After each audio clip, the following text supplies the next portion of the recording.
First cycle 68, momentum day A. We are still sticking with our 1 minute AMRAPs this cycle, but you will notice that there are 4 different exercises in each block. So the way this is going to work is we usually have 2 exercises per minute, and then we do a second round of those same exercises. So round 1 will be the first set of paired exercises that's listed, and then when they get back to the top, they'll do the second listing of exercises. So for this first block, we have our lateral hurdle hop and a squat jack. So that'll be the first round of round 1. First round of round 2, we're going to do that plank knee tap and a plank jack. Okay, so for your lateral hurdle hop, you're going to grab whatever hurdles you have in the studio. If you have different height hurdles, you're more than welcome to offer different heights to the members based off of their ability. So standing alongside, you want to make sure that they are loading into those hips and landing softly on the other side of the hurdle. So we're here, land nice and soft, load, land nice and soft if I'm starting with my 2 reps, and then they would do a squat, jump squat. For the squat jump, making sure they're landing appropriately, so absorbing into that load. If somebody doesn't feel great about the hopping with the hurdle, they can do step over, like a little bit of a skier, or you can even have them doing a little bit more of like a lateral pogo or a small lateral hop on the ground, taking the height of the hurdle out of it. For that squat jump, if they don't want to do the jumping piece, they can still squat and then come up into that triple extension. So we're squatting, triple extension up on toes. Those are the best options in terms of scaling things down. When they come back around to the top for round 2, we're not going to be doing the hurdle and the squat jack, or squat jump, sorry, we have a plank tap and a plank jack. So many words. So for that plank knee tap, you're going to have them find a forearm plank. So forearm plank. When you do a forearm plank, I'm very particular about this. This is my pet peeve. Do not let them bring their hands together. Forearms should always be parallel, okay? So when you bring your hands together, you're relying more on your pec, specifically pec minor, which is attached to your shoulder blade through the coracoid process on the front.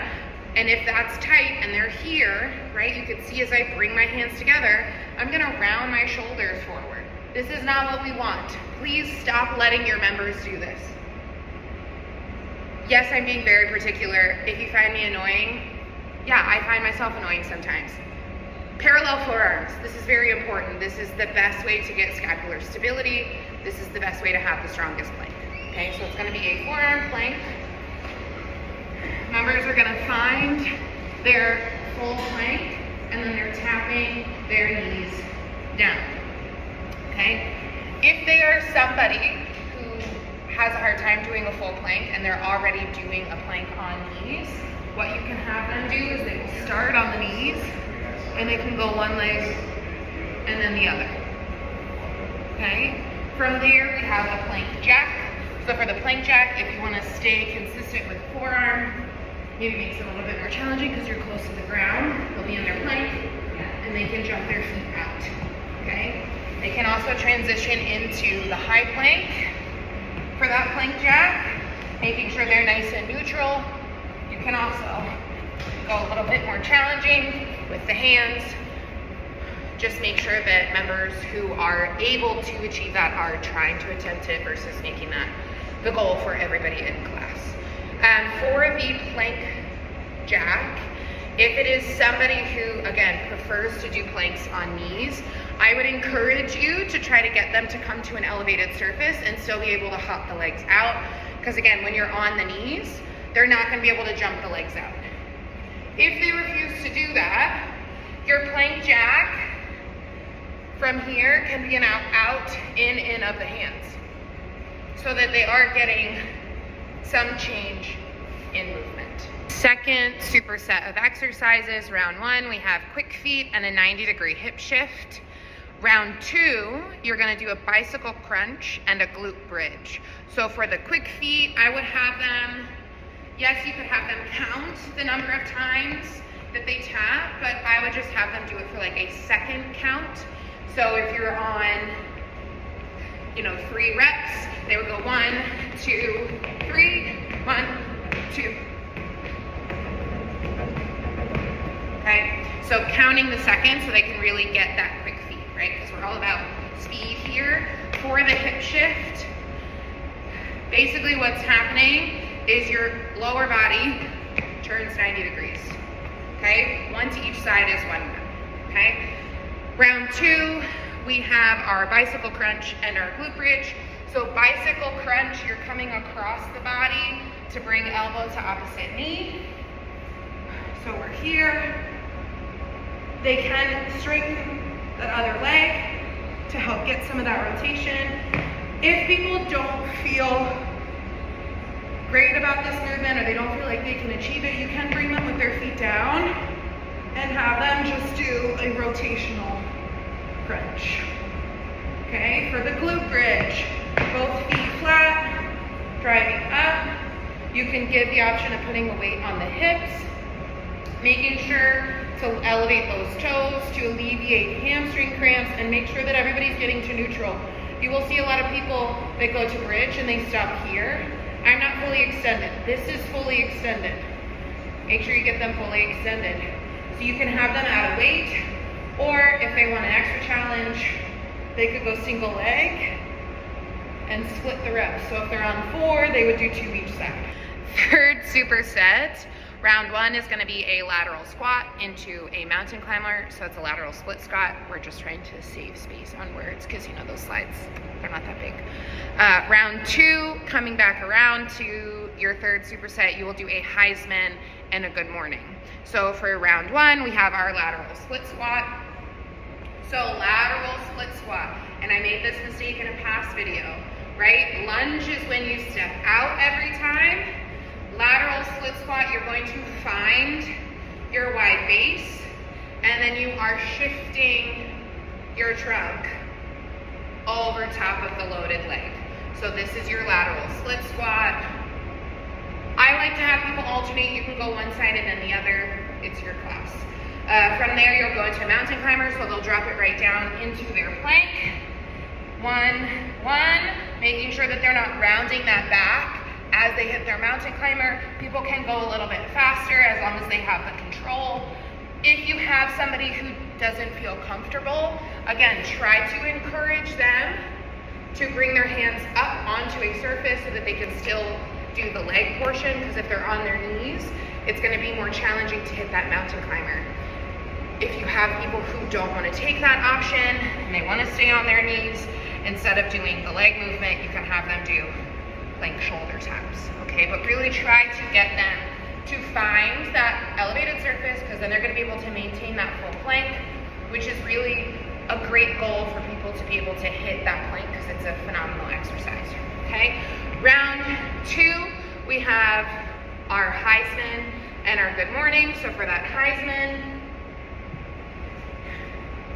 the direction that you're moving, it's a 1-2 knee drive, 1-2 knee drive. Inner leg is the one that comes up, right? Because you're getting that football player away. 1-2 knee drive. They can increase that pace as they feel comfortable. Try to encourage them to pump the arms as they're hitting that knee drive so that we have that reciprocal motion. For your good morning, they can go body weight. If they're going to go body weight, I would encourage you to have them put their hands behind their head unless they have any shoulder issues, just because this is going to help lengthen the trunk in that good morning. Alternate option is across the chest, but this is also a great opportunity for them to add a little bit of load in these opening AMRAPs. So 2 different ways you can hold that kettlebell, bringing it up into the goblet, pushing those hips back. I always say, if you think about a clock face, your hips are going back to 9 o'clock and those knees are soft, making sure that we are packing those shoulders and back is still staying nice and flat. You can also give them the option of putting the bell behind the hips here. So we're still opening up the chest. Hips are going back to 9. Knees are soft. The kettlebell is not going to feel as heavy when it's behind the back in that second option.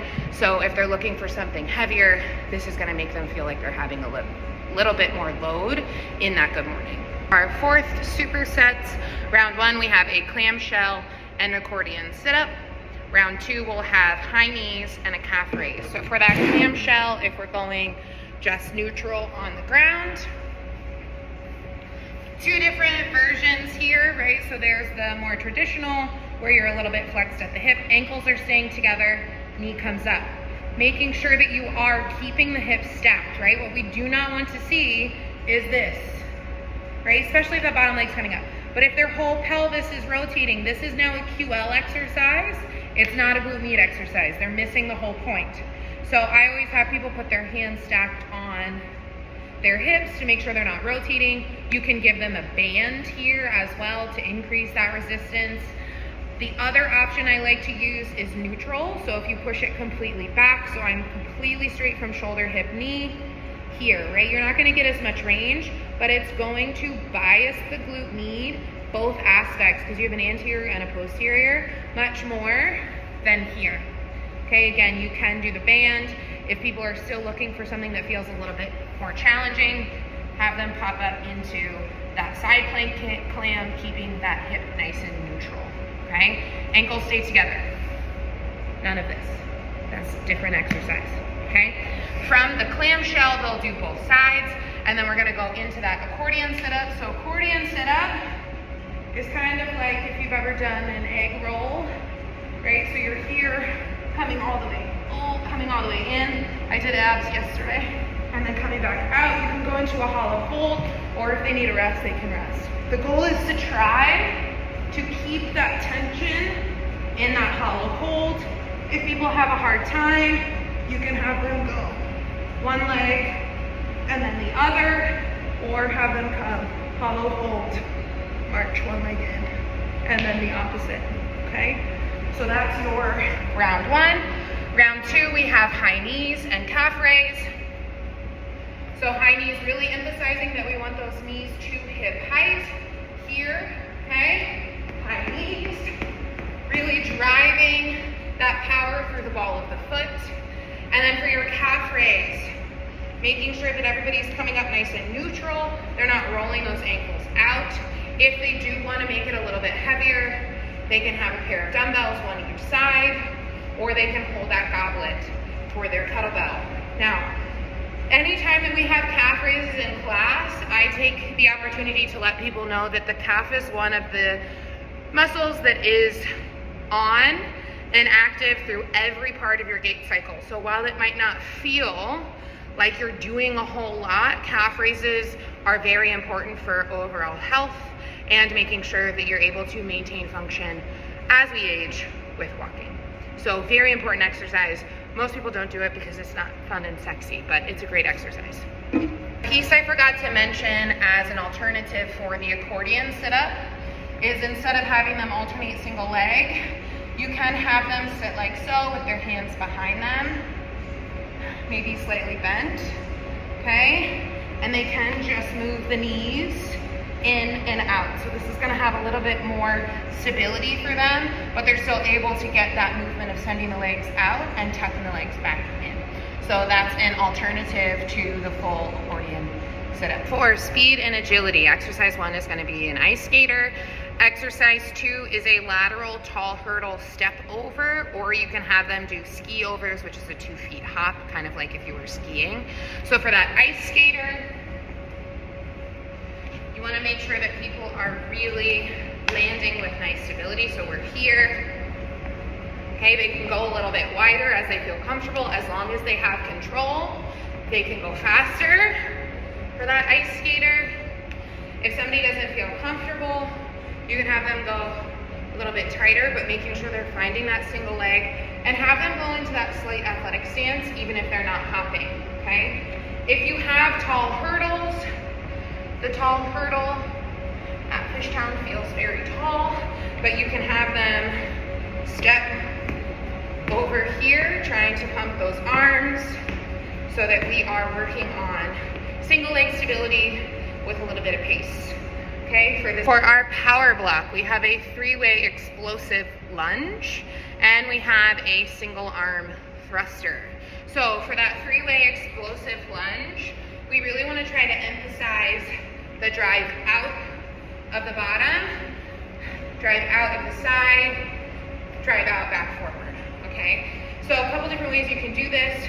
You can have them go continuously all one side, driving right back in, out, back, and then at the halfway point switch legs. Or you can have them do forward, side, back on one, forward, drive tall, side, drive tall, back, drive tall, switch. Okay, but again, we're really trying to drive out of the bottom of that lunge. For your single arm thruster, if they're using a kettlebell, make sure they go 2 feet back, find that nice strong clean, zip up the jacket. Sorry, I was in my eye. For your thruster, it is a full squat, and then drive that bell overhead. Re-rack the bell, squat, drive overhead. Make sure, as they are re-racking the bell comes to the shoulder and then they drop down, okay? The thing that we don't want to see is that everything starts to move all together, right? So, bell's coming down, shoulder, boom, squat, right back up. Not everything together, because that bell's going to pick up a lot of momentum, and it's going to be harder for them to maintain good bracing and tension under the bell if they start their squat from the top. Okay, so again, coming out of that thruster, come to the shoulder. It's like there's a button on your shoulder, and when the bell hits the button, you drop into your squat. Okay, that single arm, so at the halfway point, they can switch sides, unless the slide shows the reps, then have them do those reps per side and then switch. For our strength block, we will have our incline bench press. I think every studio should have at least one of these that you can adjust so you can make it an incline. We do not want it fully upright, right? We want an incline. So this is on like 35, or there's a 20 that's going to make it a little bit closer to horizontal.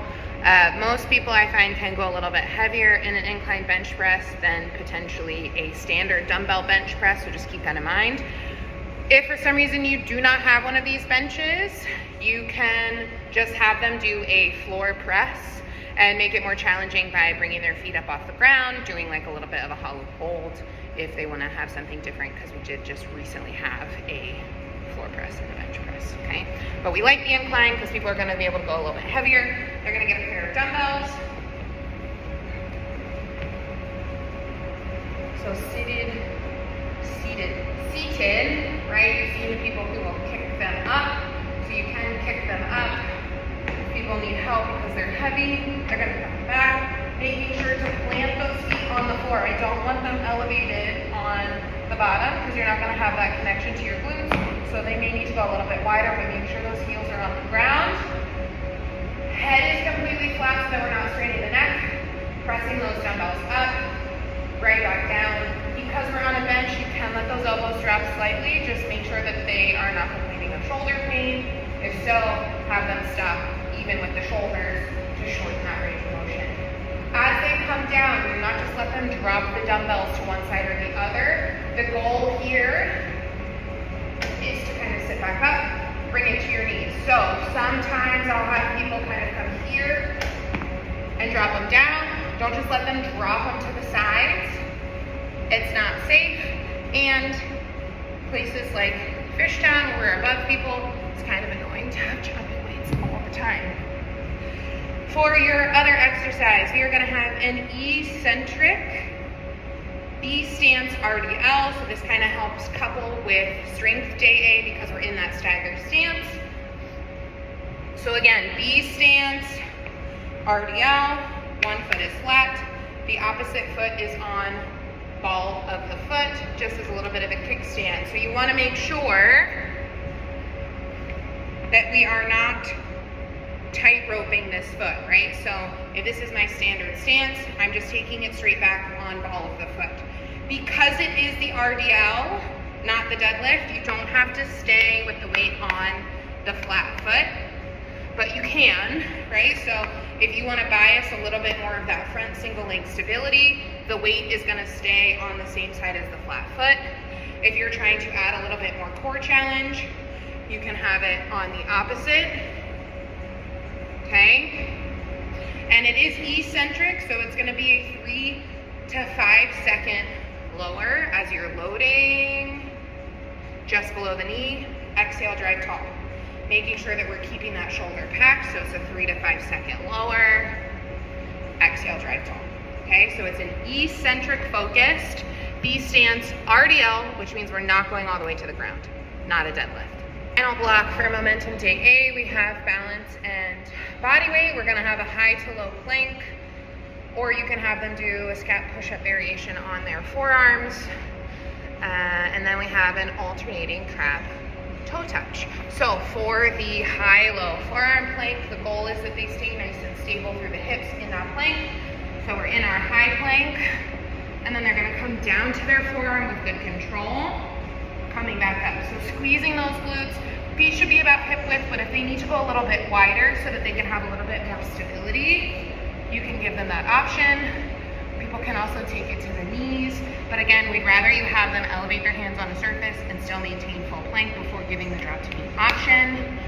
Or you can have people in their forearms working on that scat push-up so that we're still working on shoulder stability. Alternating crab toe touch. So your crab, we're here. The goal is to try to keep hips up off the ground, alternating, touching here. If somebody needs to have their hips on the ground, they can. They're not gonna get as much out of that exercise. So maybe giving them a crab walk instead so that they're still getting that alternating movement. And that's day A for momentum.